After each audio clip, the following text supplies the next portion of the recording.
Dragi moji prijatelji, dobar dan. Što bi ja rekla, došao je taj dan. Dobar dan, došao je taj dan.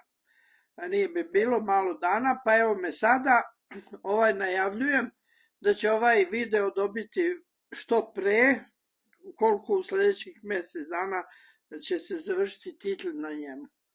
Zašto titl? Zato što je ovo danas, što želim da kažem, jako važno. Važno je za ljude koji ne razumeju moj jezik. Pa ja želim njima da iznesem svoje mišljenje i da im kažem jasno, glasno šta ja mislim. Znači, nema dileme i možda ovako, možda onako.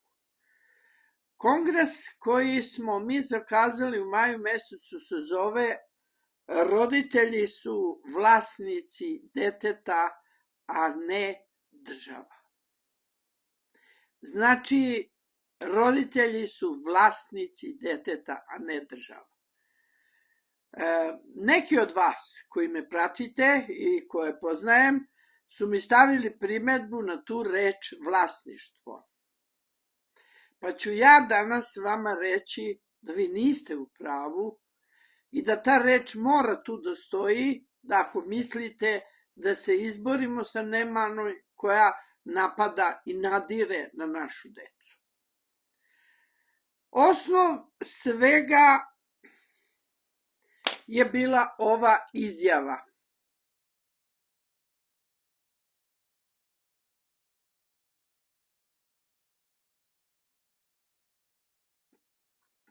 Čuli ste. Ovo nije rekao makar ko. Ovo je rekla moja država. Ovaj čovjek koji je to rekao, on je narodni poslanik i vrlo uticajan čovjek u politici je od 2014. godine na vlasti. Danas je 2026. godina. 12 godina ta politika oduzima decu roditeljima. Ovaj čovjek je pravnik po profesiji i vrlo dobro izgovara reči koje ste čuli. On nije rekao da deca pripadaju roditeljima, odnosno državi, nego je rekao da je država vlasnik. Jedini paritet ili odgovor na ovo može biti ne država, ja sam vlasnik. Ja kao roditelj, naravno mama, naravno tata, podjednako. Tata i mama podjednako. Vi koji ste se mene javili, želite da ja budem nežna prema njima, a kako su oni bili nežni prema nama, sad ćemo to da objasnimo. Pre nego što se uhvatim u koštac da vam objasnim da dete mora da se zna ko je odgovorno lice, ko je vlasnik, ko ga je napravio, ko ga je stvorio, ko ga je želeo, ko ga je naranio, ko celu noć nije spavao, ko ga je odvezu u školu, mora da se zna da se taj ko pita u vaspitanju deteta i o budućnosti deteta. Kad dete napuni svoje punoletstvo, neka odlučuje onako kako ono misli da treba. To je Božji zakon. Nekoliko vas mi je pisalo dole, kaže, deca pripadaju Bogu. Zamisli to sad. Svi mi pripadamo Bogu. Bogu pripada i puž i drvo, a ne samo dete. Pa da li se neko našao tu da zaštiti dete kad je dete bilo u opasnosti? Naravno da ne. Zamislite scenu. Dođe socijalni radnik u kuću ili dođe policajac da ti oduzme dete i vuče, rasteže i ti klekneš i moliš se Bogu i kažeš dete Božje, ne smete da ga pipnete. To naravno neće biti dovoljan razlog da zaustavi tu neman koja se nadvila nad našom decom. To je neman kojoj treba vratiti nož u grudi, taman onako kako ona bode nama nož u grudi. Ja pitam vas, da sam ja bila vlasnik moga deteta, da sam ja bila pametna ko što nisam, da sam znala ono što sad vas učim, ja bih rekla stop, nemoj moje dete da nosiš od mene, nemoj moje dete da nosiš uz drugu zgradu. Jel umrlo? Jeste, donesi ga meni. Jel treba sahrana? Ja ću da ga sahranim. Da sam ja znala da dete je moje vlasništvo. Ali dete je bilo državno vlasništvo, a ja sam bila manja od makovog zrna. Nisam smela da pisnem, da prođem hodnikom i da vidim di je dete. Zato ga i uzimaju, zato što je labavo, nema vlasnika, nema onoga koga ti treba da pobediš u tom sukobu i da uzmeš dete. Znači, napisala sam na pozivnicu da vam kažem da su neki ljudi ili neke žene ili neki moji drugari su mi zamerili što to piše na pozivnici. To će da piše na pozivnici. Ako sam mogla tolike godine da se borim, ako sam mogla da skupim svaki dinar da se kongres održi, ako sam mogla da stanem toliko u zaštitu dece, onda će to da piše. A vi kad budete pravili kongres, vi pišete šta god hoćete, ja ću vam još pomoći. Ja ću vam pomoći. Ali ne možete reći da valjam onda i mene treba prevaspitati. Ja ne govorim dobro, pa ako ne govorim dobro u ovoj varijanti, onda valjda ne govorim dobro ni u jednoj varijanti. Ne mogu ja biti vamo dobro, vamo loše. Znači, ili jesi ili nisi, kažu ljudi. Znači, zbog ove rečenice koju ja večeras izgovaram je propao socijalizam. A vi tako razmišljate zato što vam skojeva čuči u kori malog mozga. A sad ću vam objasniti zašto. Ja sam diplomirani ekonomista, to znate. Kada sam branila diplomski na temu ovu vlasništva, tog vlasništva u socijalizmu, tada sam naučila, pošto sam morala mnogo da čitam, mnogo da razgovaram, i došla sam do jednog profesora, doktora, koji mi je rekao da je socijalizam bez titulara, bez vlasništva nad imovinom. Društvo je vlasnik. Ideš u fabriku kojoj je društvo vlasnik, to je radnici koji rade u fabrici. Učete od 45. godine da si vlasnik tog preduzeća u koji ideš svako jutro. Društvena imovina.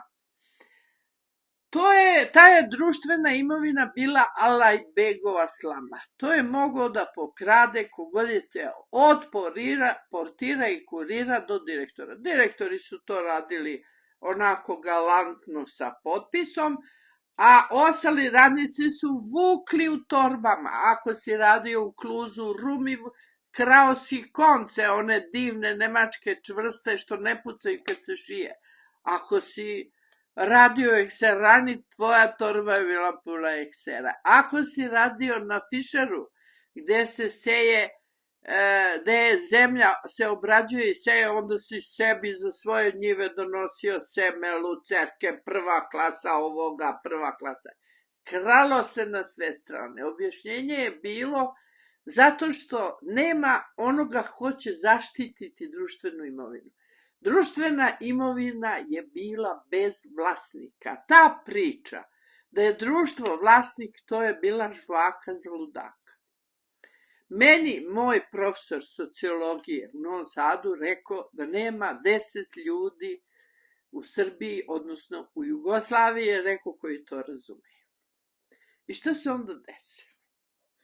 Onda je jednog dana došao neki bizon, kao ovaj što je rekao da je dete vlasništvo države, i taj bizon je rekao: popišite to što imate, pošaljite u Beograd, vaša se imovina prodaje, a vi idete na ulicu i dobit ćete šipak što ste kobajagi podizali, odvajali od plate, od regresa, pravili hotel na moru i tako dalje.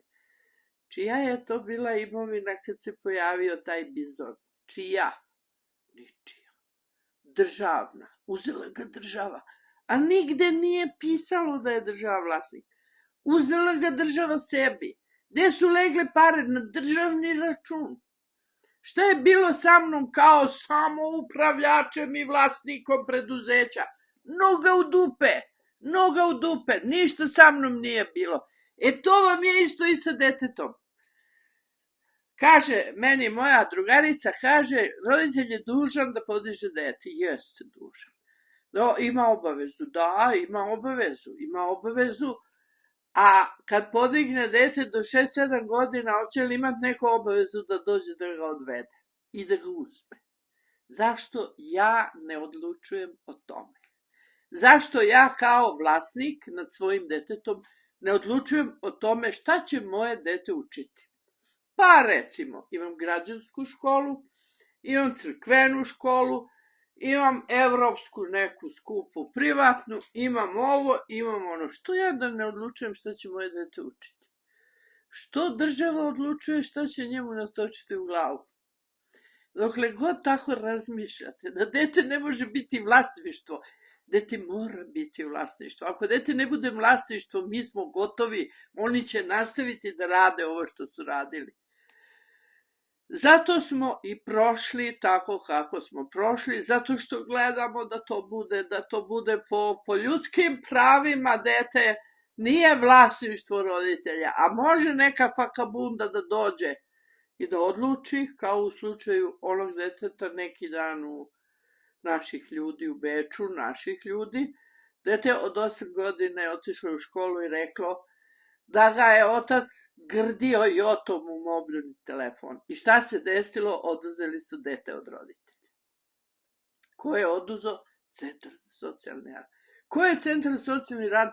Mračna strana države. Tamo gde nema prave države, tamo vlada mračna strana države. Šta se dešava u Srbiji? U Srbiji je centar za socijalni rad alfa i omega. Nema tog sudije u Srbiji koji će da preinači odluku centra za socijalni rad. Nema, ja ga još nisam srela. Pa ću vam se reći jedno. Sud presudi da se ocu vrati dete. Centar za socijalni rad kaže neka ti sud da dete, mi ti ne damo. Znači, jači su od suda. Zašto su jači od suda? Zato što ja nemam sud. Zato što ja nemam pravnu državu koja će da zaštiti ta ljudska prava. Ali pravo svojine, pravo vlasništva nad detetom ne sme niko da pregazi. Niko ne sme da pregazi. To je najjače pravo. Evo ovako. Vi ćete meni sad reći šta ako su roditelji loši. Postoji rešenje. Čovjek ima njivu i neće da je obrađuje, neće da plaća porez, neće ovo, neće ono, i dođe država i kaže oduzimamo ti njivu, nisi platio porez. Voziš kola, imaš u vlasništvu kola, voziš kola, udariš čovjeka, pobegneš liceg mesta, voziš bez saobraćaja, nisi produžio vozački, nisi produžio saobraćajni. Dođe država, oduzme ti automobil, da to više ne radiš. Uzmeš, recimo, dete koje maltretiraju roditelji. Ja znam da takvih roditelja ima. Nažalost, ima. I maltretiraju dete, da ne kažem tuku, peku, seku i tako dalje. To je sud da odluči. Sud da ti oduzme dete. Ali ne sud koji će do godine da veća, nego sud koji će sutra da veća. Ako se to desilo danas, po svim našim zakonima, sudovi mogu da rade dan za danom. Znači, imamo sutra suđenje, pa imamo prekustra, pa imamo nakustra, pa do petka završeno suđenje. Šta sud raspravlja? Da li ste vi, roditelji, sposobni da podignete jednog čoveka? Stalno vam je gladan, stalno se dere, tučete ga redovno, radite mu, gasite cigaru na njemu i to rade roditelji, to smo čuli, to smo čitali, svašta roditelji rade, naročito narkomani roditelji, naročito pod alkoholom roditelji, tim ljudima sud treba da oduzme decu. Ne policajac i ne centar za socijalni rad, nego sud da izda rešenje do petka i da kaže ti dete se oduzima. I dete poziva se familija, tetka, stric, baba, deda i ostala biološka porodica. Jel vi znate da je u toj porodici bilo problema? Jel vi znate, hoćete da sarađujete, hoćete da čuvate dete? Roditelji će se možda i promenuti, možda i popraviti, možda roditi još dece. Onda u tom slučaju ta odluka treba da se preinači ako se oni promene, da se dete vrati svojim roditeljima. Mi imamo dosta primjera gdje je majci oduzeto jedno dete, a ona posle toga se lepo zaposlila i živi normalan život i ima drugi dvoje, ovi drugi dvoje može da podiže, a ovo prvo ne može, ne daje centar socijalni rad. I kaže, izgubila si pravo majčinstva. Pa što ako sam majka ove u dvojici, što ne bi bila i trećem, odnosno ako ne valjam, onda ne valjam, jel tako?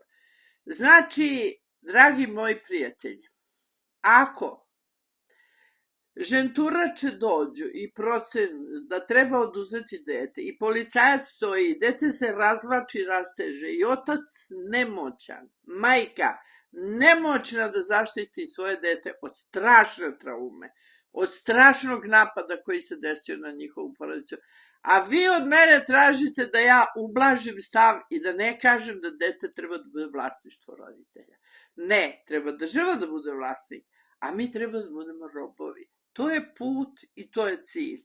Zato se i saziva kongres, da se to zauzme stav da to ne sme više da se radi. Zato se saziva kongres da se ocu vrati uloga i da otac bude zaštitnik porodice i da otac vaspitava svoju decu. Postavljam vam pitanje. Zašto neko može da odluči da moje dete uči neke stvari, recimo u malim godinama, kako su dve žene mogu da imaju porodicu, dva muškarca da imaju porodicu, mogu oni da imaju šta hoće, ali ne možeš ti to moje dete da učiš, ja ću da ga učim. Ja ću da mu kažem da to ima, ali ti nemoj tako da budeš, ti budi drugačije, budi kao mama i tata. Zašto je meni zabranjeno da mu to ja kažem, a školi nije zabranjeno da ga to uči? Zašto vi učite moje dete onome što ja želim da on ne mora da nauči? Recimo, ja hoću da moje dete bude balerina i hoću da je učim baletu, neću da je učim transrodnim osobama. Naučit će kad naraste, naravno. Ni nas niko nije učio o seksu, pa smo kad smo odrasli svi znali da se seksiramo. Sve to dolazi u svoje vreme. Ali ovo su sada napravljene prepone koje roditelji ne mogu da pređu da bi oni imali razlog da to dete usvoje. Ovaj dečak što je oduzet od roditelja u Austriji zato što je tata mu uzeo mobilni telefon, ima malu sestricu od nekih par godina, mislim 2-3, koja nije problem mobilni telefon. Oni su i nju oduzeli za svaki slučaj da je ne bi i njoj tata jednog dana oduzeo mobilni telefon. I vama je to normalno. A da je roditelj vlasnik svoga deteta, onda ti to ne bi smeo da pipneš, kao što ne možeš da uđeš u moju kuću i da mi ukradeš televizor i ja imam pravo kad uđeš u moj posed i vatiš se za stvari koje su moje i za ljude koji su moji, ja imam pravo i da pucam na tebe, a mogu malo i da te ubijem. Zato što sam dužna da zaštitim svoje. Drugi je odnos u toj borbi, a drugi je odnos kad si ti ispo propoko ona stvar kroz podarane gaće, kažu ljudi. I šta ti onda kad dođe policajac, ćutiš ko mula u ćošku i čekaš da budu nežni kad ti budu otimali dete, da budu nežni. A gdje je dete? Dete je u zatvoru, u getu.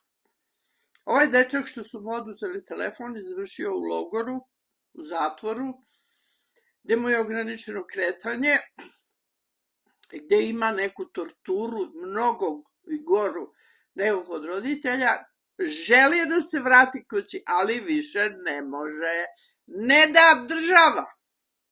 On se izjasnio da hoće kući, ali ne da država. Dalje, javili su tati, pošto je tata tužio i pokušava sudom da dobije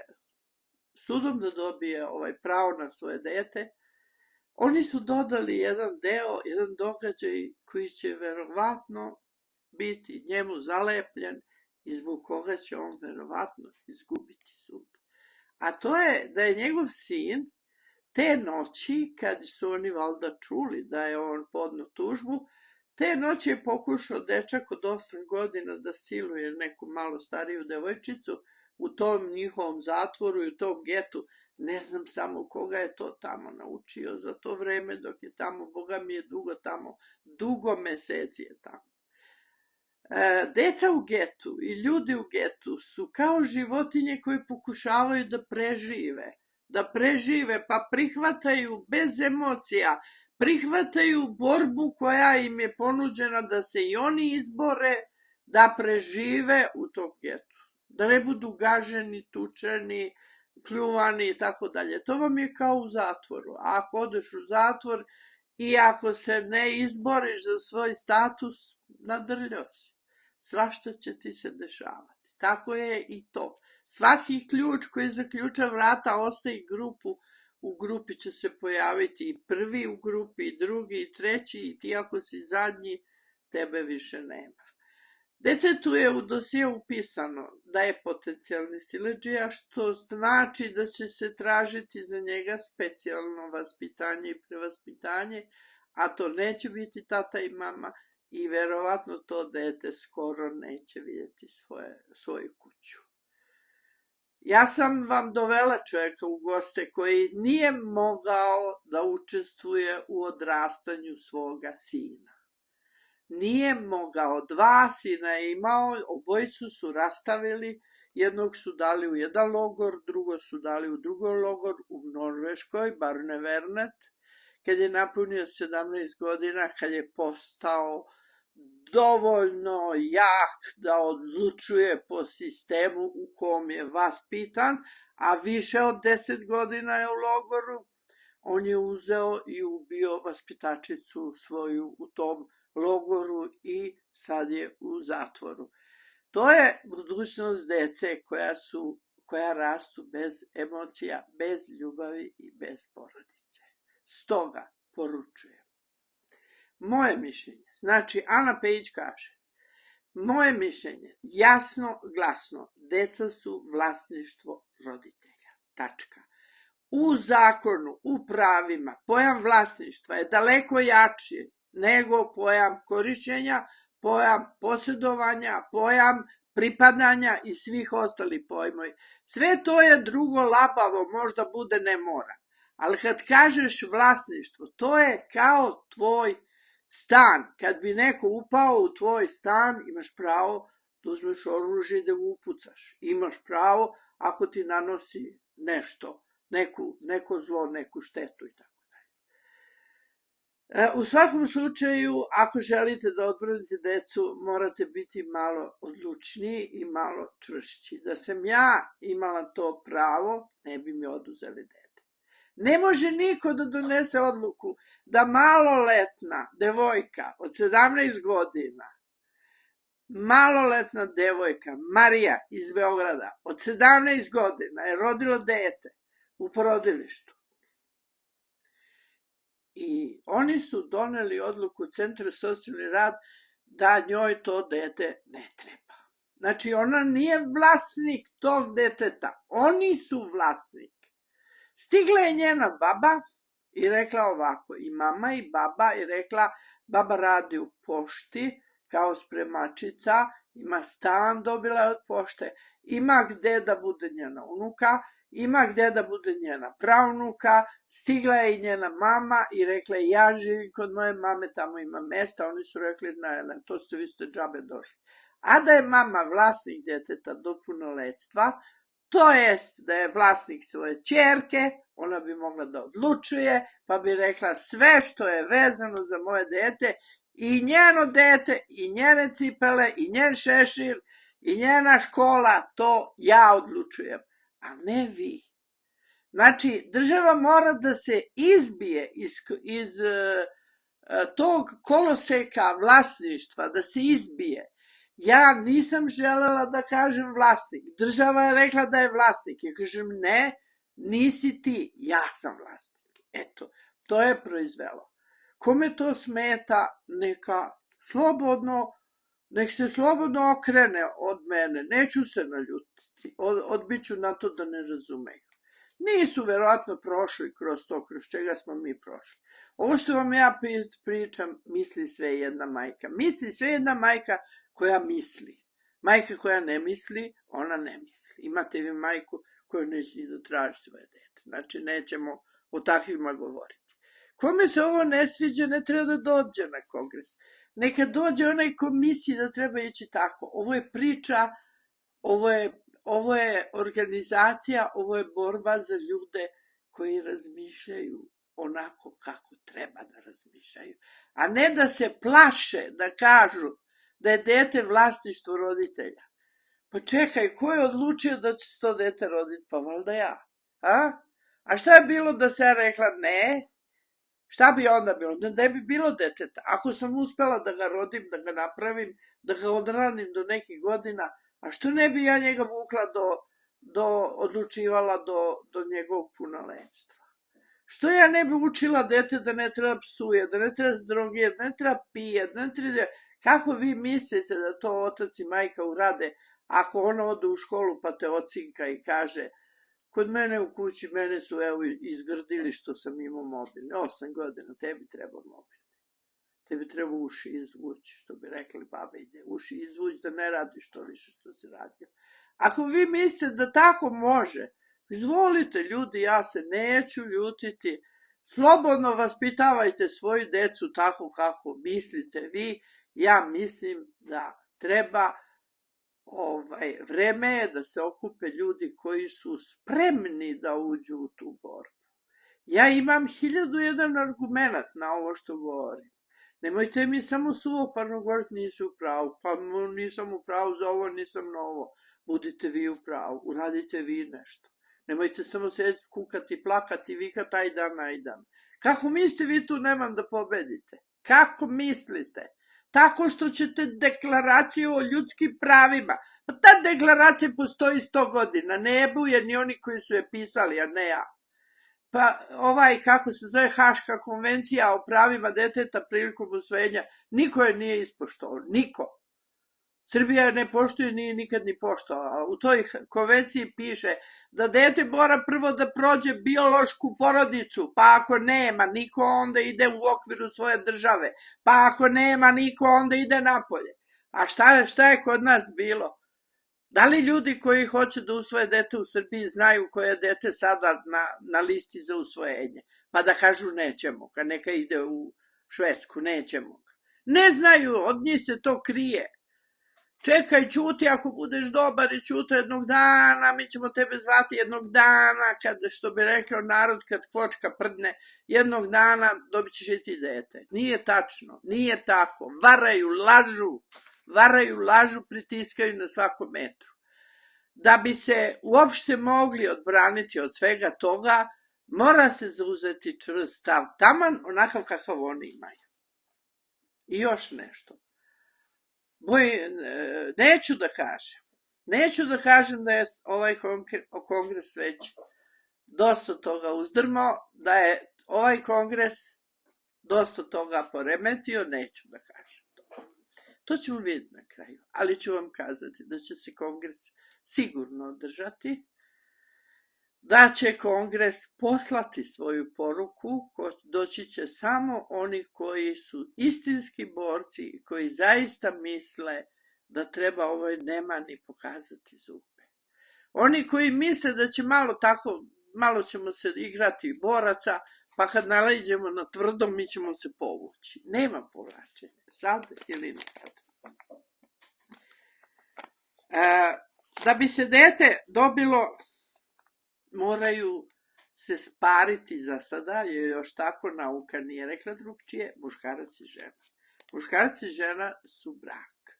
Otac i majka su roditelji. Roditelji treba da odlučuju o svom detetu. Čije je vlasništvo? Roditelji odlučuju o detetu koje je njihovo vlasništvo. Znači, ne može da odlučuje ni država, ni komšija, ni centar za socijalno. Niko nego onaj ko je dete stvorio. Znači, pri razvodu, sada je sve češće pojava da su odgovornosti podeljene ili starateljstvo nad detetom da imaju jednako i mama i tata. To je odlično. To je odlično iz više razloga. I to je sad već i u Srbiji postalo praksa. Jedan od razloga zašto je to odlično je taj što neće jedan roditelj moći da se kuraži i da mu da dete ili hoće ili neće. Znači podeljeno. Drugo, zato što dete će da ima i oca i majku i treba da ima i oca i majku. Treće, neće jedno drugom plaćati alimentaciju. A taj prokleti novac ili alimentacija, ona je uvek uzrok svađe i suda. Svađe, diže, daje, ne plaća, daje alimentaciju. Ovako, šta ćeš ti da ja tebi plaćam alimentaciju, neš niti meni plaća. Dete je naše zajedničko. Dalje, pod pravilu, svi centri socijalni rad sveta, to je ovo što ja sad govorim, ne govorim ja, govore ljudi koji su kroz to prošli. Centar socijalni rad ima zadatak da posvađa mamu i tatu. To smo toliko puta rekli. I kažu da je tata nasilnik. To je moderno sad. Muško dok digne malo glas i udari strogoću je nasilnik. Taj muški, iako je nasilnik, a verujem da u 90 slučajeva nije, a iako je nasilnik, taj muški je nasilnik valjda prema ženi, nije prema deci. Zašto vi, ako vi mislite da je sve dobro što žene rade, nije, naravno, kao što nije dobro ni što rade muškarci, naravno. Muž i žena imaju svoju svađu, svoju ljubav i svoj organ koji je pokrivač i pomirač, kažu babe. Ali to nema veze s detetom. Dete je moje i njegovo jednako. Ako se rastaješ od mene, ne rastaješ se od svog deteta, ne možeš povući onaj spermatozoid koji je oplodio to dete. Ne može ga žena očistiti i reći nije njegovo. Ne da mu dete, nije njegovo. To je odraz primitivizma, to treba sprečiti, to treba kažnjavati. Roditelja koji nije spreman na zajedničko vaspitanje deteta, koji nije spreman da podeli odgovornost, treba pozvati i na njemu raditi. I sa njim treba raditi. Ali ako on dođe pa kaže ona meni ovo ono, a on meni ovo ono, onda videti da uključe se stručnjaci pa da se vidi šta se tu dešava. A ne da trpi dete zbog njih i da se oduzima dete. Dete ima roditelje. Ona mantra da mama i tata može biti svako, pa kad može biti svako, napravite ga vi. Napravite ga vi pa ga vaspitajte kako god hoćete. Nemojte uzeti tuđe dete koje je neko napravio i to valjda sebi napravio. Jer ovog momenta kad su saznali da će se dete roditi, valjda su doneli odluku da se dete rodi. Sigurno nije dono komšija. Prema tome, dragi moji, shvatite ovo kao vrlo ozbiljno. Znači, kongres u maju se zove Dete je vlasništvo roditelja, a ne države. Ne može država da odlučuje o detetu ništa. To je moje ili od roditelja. Jedino tako ćete se rešiti pedofila i moći ćete da tražite smrtnu kaznu. Jedino tako ćete se rešiti otmičara dece, jer će znati da ih čeka smrtna kazna, da im je roditelj za petama, da im je pravda i pravo za petama. Jedino tako ćete zaustaviti krađu beba u porodilištu, jer onog momenta kad neko priđe detetu ili kad ja rodim na stolu, ona zgrabi, potrči, odnese. Gde si pošla? Vrati se. To je moje. Jedino tako ćete zaustaviti sve to. A to milovanje i pričanje i isprazne teorije i teoretisanje, to nas je do ovde i dovelo. To smo imali ovih zadnjih godina. Sve je lepo pisalo. Prava deteta. Prava deteta. Ko poštuje ta prava? Milioni dece se kradu, siluju, tuku i da ne kažem seku, da se izvade rezervni delovi. To je stvarnost na koju se Narod gnuša, ne može da trpi to. A nećete da rešite osnovni koreniti problem koji je do toga doveo. Nećete to da rešite, nego ćete da delujete, znači ta priča dete pripada roditeljima. Ta priča je labava. To ne može da zaustavi sve ove radnje koje deca u zadnje decenija preživljavaju. To je suviše milovanje tih zločinaca i trgovaca. Njima treba pokazati zube, smrtna kazna, pipneš li ovo što je moje, tačka. Zdravo.